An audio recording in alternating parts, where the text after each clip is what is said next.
கண்களின் தண்டனை காட்சி வழி, காட்சியின் தண்டனை காதல் வழி.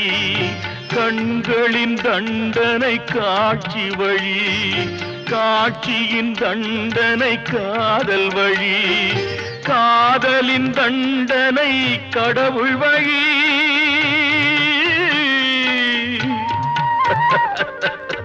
காதலின் தண்டனை கடவுள் வழி.